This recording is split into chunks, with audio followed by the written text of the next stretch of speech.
a nurse discovers her patient is an alien harvesting human blood. Vincent Price builds bikini robots, and a research project creates the B-Girls. All of this is technically science fiction, but nobody drove to the drive-in for the science.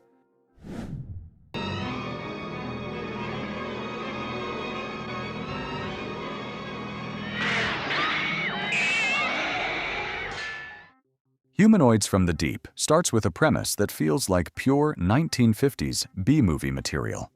A small California fishing village, a company planning to build a cannery nearby, hormone experiments on salmon, and mutated sea creatures crawling out of the water. The creatures are not just killing people either. They kill men and sexually assault women, and the film does not put much effort into making that part make sense. It just goes with it. And from that description alone, it is not hard to guess that this is a Roger Corman production. The director was Barbara Peters, but Corman apparently felt her version did not have enough exploitation in it. After she was done, additional material was shot by a second-unit director, including more explicit scenes of nudity and violence. Peters and actress Anne Turkel later asked to have their names removed from the film, but were refused. The weird part is that, underneath all that, the movie does have some commitment. The creature suits were designed and created by Rob Bottin, and they look pretty decent. The gore works, and the finale, a full-scale monster attack during the town festival, is much more put together than the movie probably deserves.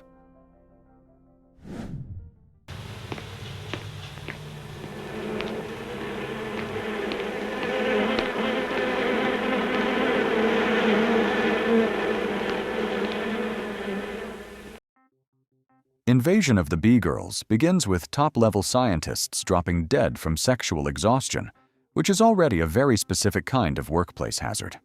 The answer involves Dr. Susan Harris, a strange research project, and human-insect hybrids who seduce men to death. That is the basic science. Please respect it. As the bodies pile up, one of the victims' wives is abducted, stripped naked, cocooned, basically turned into a human marshmallow, and placed inside a transformation chamber with mutated bees and radiation.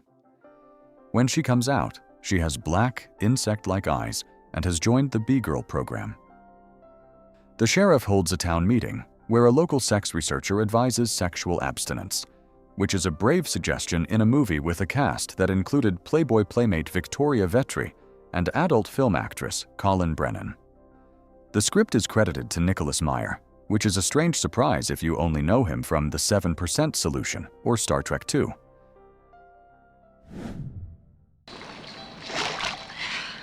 You swim like a mermaid. You never know, maybe I am one. I've got a hook and line inside. Maybe I should go get it. I'm afraid you just haven't got the right bait, Jeremy. Shouldn't say things like that until you've seen the size of my fishing pole. You better be careful, you just might land a barracuda. Not of This Earth was directed by Jim Wynorski, but it goes right back to Roger Corman's 1957 low-budget film of the same name and stays pretty close to it. The main update is sexual innuendo, plus almost any excuse to put naked women on screen. And the film is not shy about recycling in other ways either. It uses footage from other New World movies, including Humanoids from the Deep. The other thing you need to know is that this was one of Tracy Lord's early legitimate roles after leaving the adult industry. Her reputation was obviously part of the selling point, and the movie knows it. She plays Nadine Story, a nurse sent to the home of Mr. Johnson, a mysterious man who needs regular blood transfusions. Nadine eventually realizes he is not just a strange patient. He is an alien from the planet Davana, and he has come to Earth to harvest human blood. The rest of the movie is filled with the kind of cameos and supporting roles you would probably expect from this particular list. And somehow, this was not the end of Not of This Earth. The film was remade again in 1995 as part of Roger Corman Presents, with Michael York playing Mr. Johnson. We shouldn't be so quick to congratulate ourselves. We must check our findings and make more tests.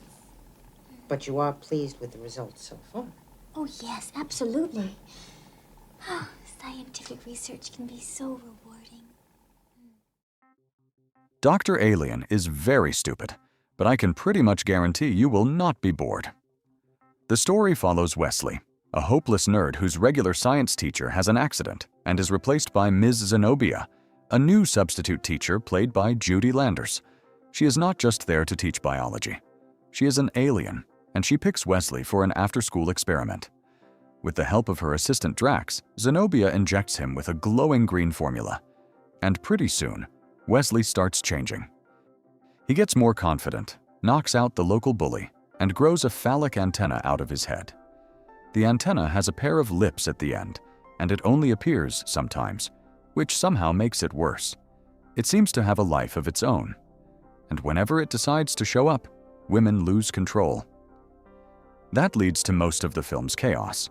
A trio of rocker chicks that includes Linnea Quigley, a girlfriend with a chainsaw in one dream sequence, and even a Bruce Lee-inspired fight with the school bully.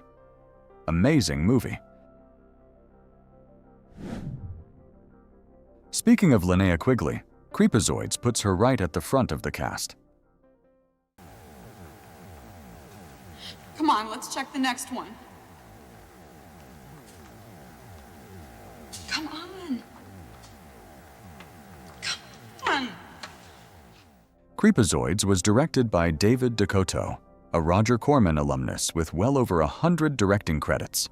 He works fast, he works cheap, and it shows in the best possible way. The film runs 72 minutes and was made for about $150,000. It is set in 1998, where nuclear wars have reduced civilization to rubble, and acid rain has made the outside world even worse. A group of military deserters takes shelter in an abandoned government facility and gets hunted by a failed experiment that was supposed to eliminate human dependence on food. The alien comparisons are obvious. Ensemble cast, confined space, monster picks them off one by one. But Creepozoids also has a very shameless sex scene. The kind where you might genuinely wonder if someone taped over your rental with something else entirely. There, now that's more like it, yes. Figure, coloring, poise. Turn around, my dear. Yes, I've outdone myself this time, Igor. The perfect mate for Pardo Perez. The artist in him will respond, I'm sure, and she'll take him for everything he owns. Get your hands off the merchandise. Dr. Goldfoot and the Bikini Machine is proof that winning an Oscar does not necessarily protect you from future career choices. Norman Taurog won Best Director for Skippy back in 1931. By the 1960s, he was directing Elvis comedies, and before retiring in 1968, he also gave the world a movie about a supervillain with an army of bikini-clad robots. That supervillain is Dr. Goldfoot, played by none other than Vincent Price. His plan is simple enough.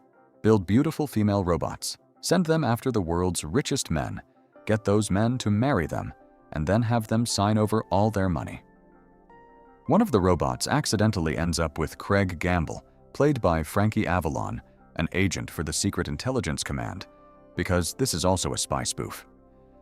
When Craig's superiors refuse to believe his story about female robots, he teams up with Todd Armstrong, one of Goldfoot's targets, to stop the plan.